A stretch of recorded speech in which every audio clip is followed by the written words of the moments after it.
Rumah adalah tempat pertama kita belajar tentang kehidupan tempat lahirnya cinta, harapan, dan masa depan. Namun, di tengah pesatnya pembangunan masih banyak masyarakat yang belum menikmati hunian layak dan lingkungan permukiman yang tertata. Di Kalimantan Barat terdapat 552.937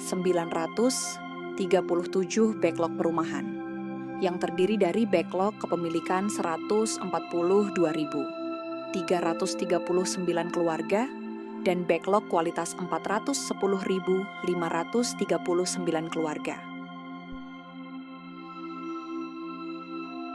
Di Kalimantan Tengah terdapat 444.960 backlog perumahan yang terdiri dari backlog kepemilikan 161.388 keluarga dan backlog kualitas 283.572 keluarga.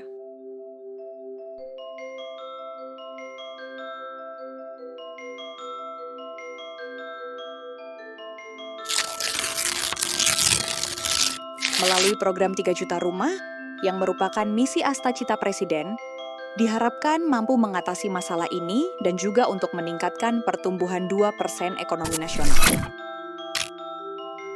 CSR ini merupakan komitmen perusahaan dalam pembangunan ekonomi berkelanjutan guna meningkatkan kualitas hidup. Dalam hal ini, BP3KP Kalimantan 1 berperan sebagai fasilitator guna memberi kemudahan terkait program sebagai upaya mencapai 3 juta rumah. Dalam bidang perumahan CSR dapat berupa peningkatan kualitas dan pembangunan unit baru. Dalam peningkatan kualitas dapat berupa renovasi rumah, peningkatan kawasan ataupun sarana dan prasarana lainnya. Kolaborasi program CSR TJSL akan dicatat sebagai data yang mendukung program nasional 3 juta rumah Bapak Presiden Prabowo Subianto dalam kolaborasi gotong royong program CSR bersama dari sektor pemerintah, BUMN, swasta, dan dilaporkan di Kementerian Perumahan Kawasan dan Permukiman.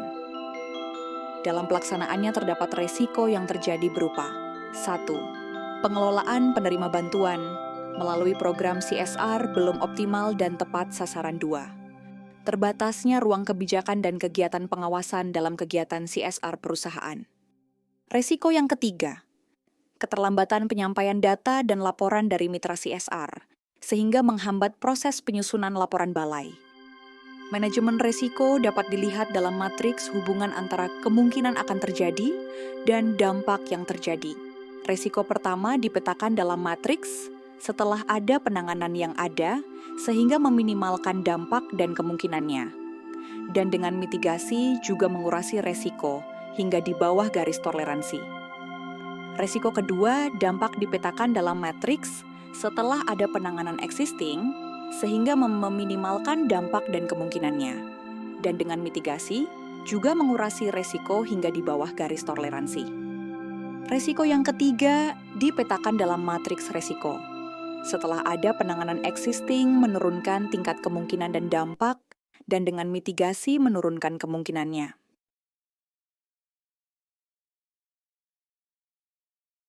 Hasilnya bukan hanya rumah yang lebih kokoh, tapi juga kehidupan yang lebih bermakna, masyarakat hidup lebih sehat, lingkungan menjadi lebih aman, dan rasa kebersamaan tumbuh kembali.